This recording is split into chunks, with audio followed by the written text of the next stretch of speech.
Vous n'avez pas besoin de craindre l'avenir. Nous étudions ensemble le dernier verset du psaume 23. C'est l'avant-dernière vidéo. L'Éternel est mon berger, je ne manque de rien. Ça, c'est le début du psaume. Le verset 6 dit « Le bonheur et la grâce m'accompagneront tous les jours de ma vie.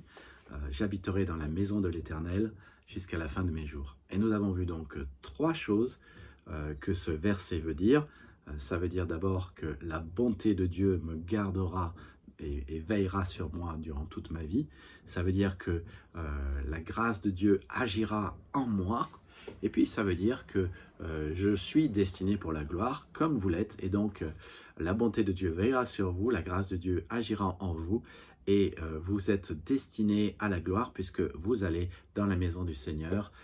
Jésus est allé vous préparer une place. Alors nous voyons ensemble trois implications, ou plutôt répercussions de ces trois vérités qui deviennent trois choses à vivre dans la journée qui, si vous les vivez, chassera la crainte, chassera la peur, chassera l'anxiété dans votre vie et vous donnera d'aller bien. Alors, la première chose, c'était bien simplement de manifester de la reconnaissance et d'être généreux envers Dieu parce que Dieu est bon envers vous. Si Dieu est bon envers vous, la première chose qui paraît logique, c'est que on lui dit merci. Comme quand un parent et un papa, une maman est gentil, aimable, généreux, bon avec son enfant, il paraît logique que l'enfant dise simplement merci. Donc, c'est la première chose à faire. Et je veux juste dire que si vous cultivez la reconnaissance et la gratitude dans votre vie, et que la gratitude et la générosité, la reconnaissance habitent votre cœur, ils chasseront la crainte et l'anxiété.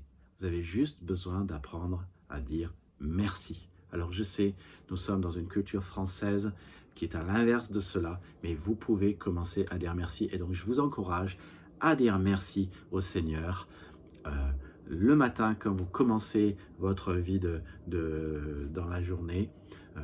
Que ce soit à votre culte ou sous la douche, vous dites merci Seigneur une bonne vingtaine de fois.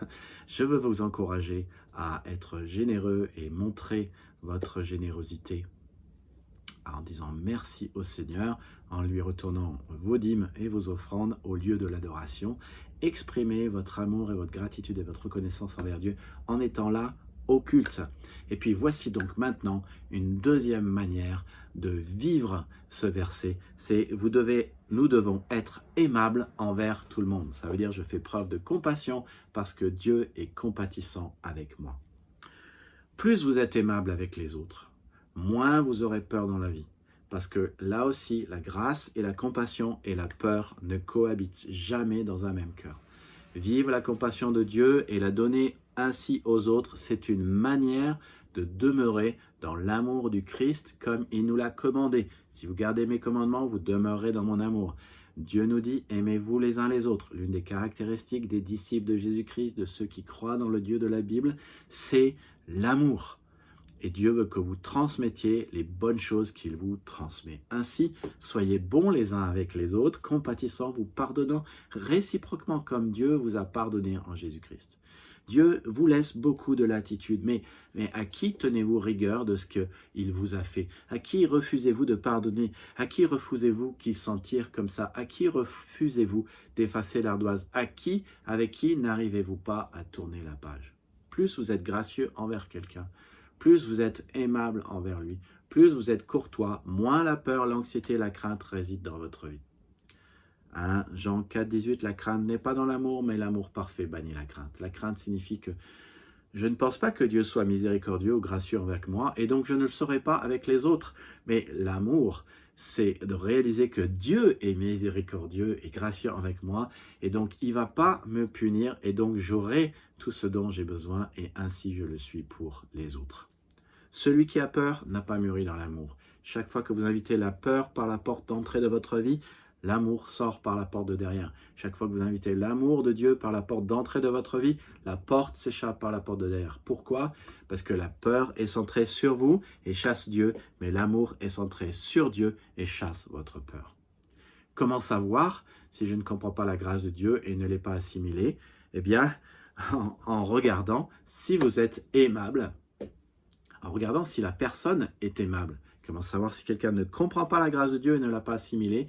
Eh bien, il n'est pas aimable envers les autres.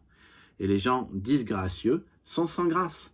Ils ne se rendent pas à quel point ils ont été pardonnés, alors ils veulent toujours se garder au-dessus des autres. Si je ne me sens pas pardonné, si je me sens coupable, si j'ai honte, je veux certainement pas que les autres se sentent bien. Si je ne me sens pas bien, je ne veux pas que les autres se sentent bien. Mais à l'inverse, si je me sens pardonné, si je me sens gracié, si ma honte est effacée, alors je me sens bien. Et je veux que toi aussi tu te sentes bien. Alors je te fais te sentir bien en te manifestant de l'amour et en étant aimable et courtois avec toi.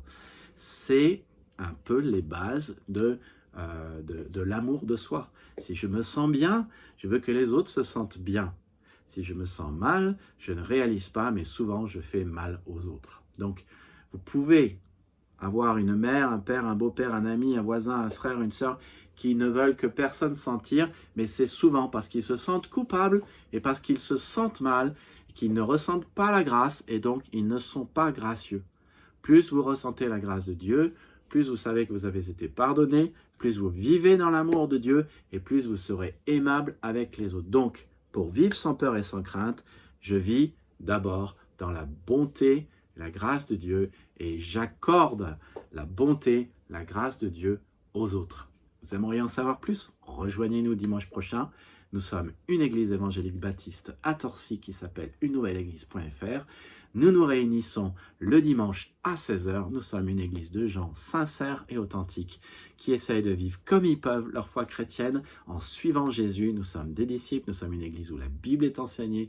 Nous croyons que la parole de Dieu, les saintes écritures sont extrêmement importantes pour notre conduite et nous vous invitons à nous rejoindre le dimanche à 16 h à l'Énis-et-Fornieps, à l'espace Valmaubuée, à Torcy. Que Dieu vous bénisse et à bientôt.